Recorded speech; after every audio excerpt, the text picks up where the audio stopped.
গণতন্ত্রের প্রতি বিশ্বাসী। আমাকে ভোট দিবেন না বিধায় আমি দেখে নেব এই কথা আমি বলতে পারবো না। নিঃসন্দেহে আপনাদের কাছে অনুরোধ, ভোট আপনাদের একান্ত ইচ্ছার ব্যাপার। স্বাধীনতা গণতান্ত্রিক রাষ্ট্রে আপনি যাকে ইচ্ছা তাকে ভোট দিবেন। আমি আমার বিষয়গুলো তুলে ধরলাম।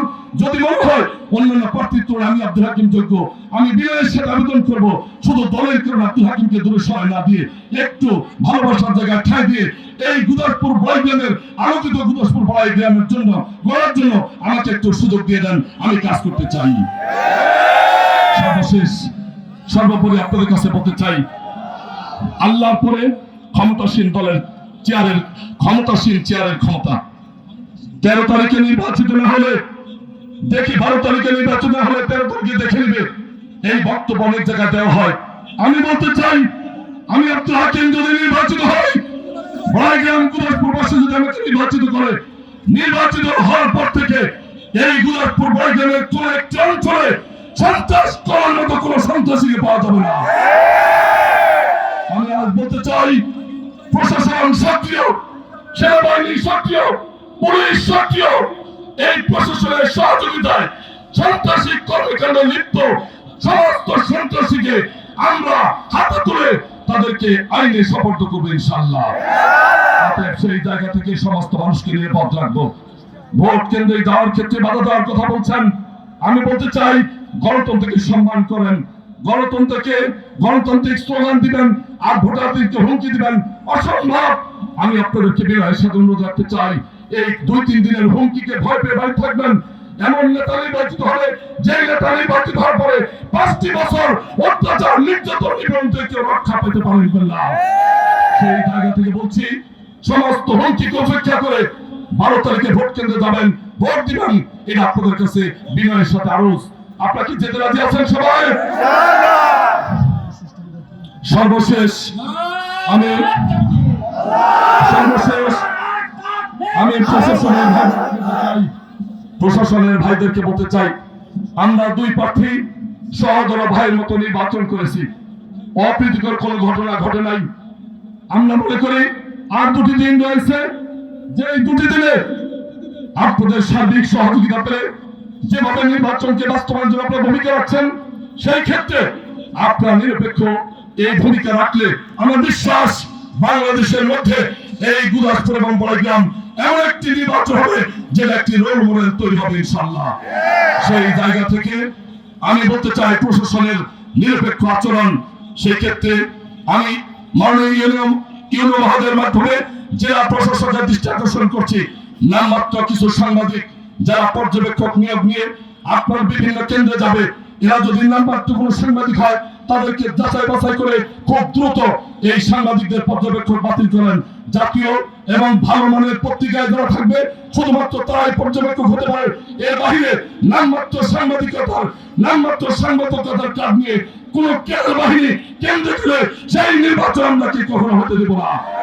সেই জায়গা থেকে আমি বিনয়ের সাথে আবেদন করবো, মাননীয় জেলা প্রশাসক, আমার বড়াইগ্রাম এবং গুদাসপুরে ইতিমধ্যে নামমাত্র সাংবাদিকতার কাজ দিয়ে কয়েকজন পর্যবেক্ষক নিয়োগ হয়েছে, তাদেরকে কেন্দ্রে ঘোরার পারমিশন দিয়েছেন।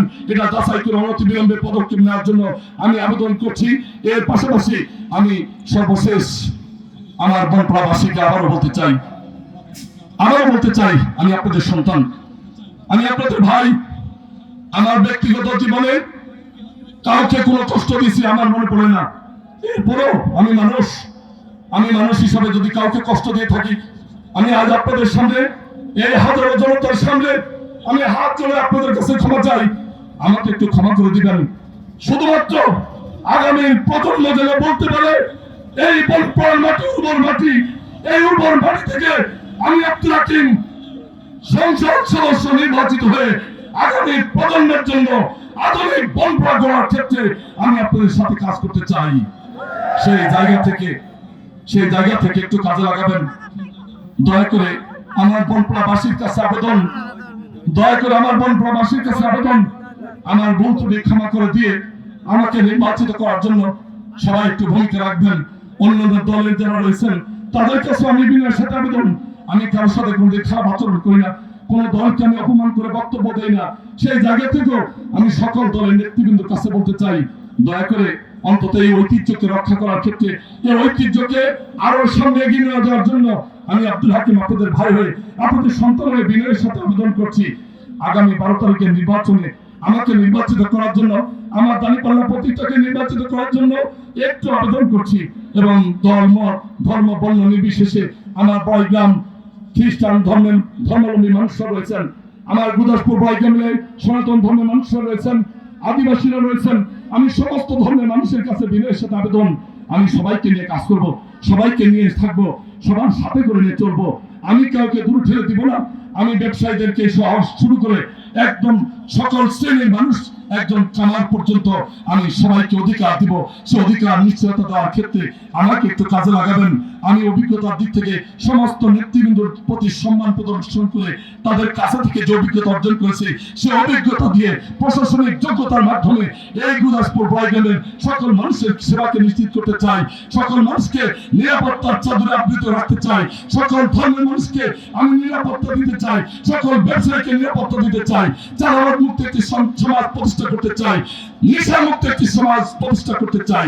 সেই জায়গা থেকে আমি সবাইকে অনুরোধ করছি, আসুন 12 তারিখে আমার দাঁড়িপাল্লা প্রতীকটাকে একটু নির্বাচিত করার জন্য সবাই সিদ্ধান্ত নেবেন এবং মিডিয়ার মাধ্যমে দেশে বিদেশে যে যেখানে আছেন এই গুরদাসপুরের আবার বৃদ্ধ বনিতা সবার কাছে দাঁড়িপাল্লা প্রতীকে 12 তারিখে নির্বাচনে ভোটটা দেওয়ার জন্য আকুতি করছি, মিনতি করছি, আবেদন করছি এবং দাঁড়িপাল্লা প্রতীকে ভোটটা দেওয়ার জন্য বিনয়ের সাথে আবেদন রেখে সবার সুস্বাস্থ্য এবং দীর্ঘায়ু কামনা করে সর্বোপরি ওই আল্লাহর কাছে দোয়া করবেন।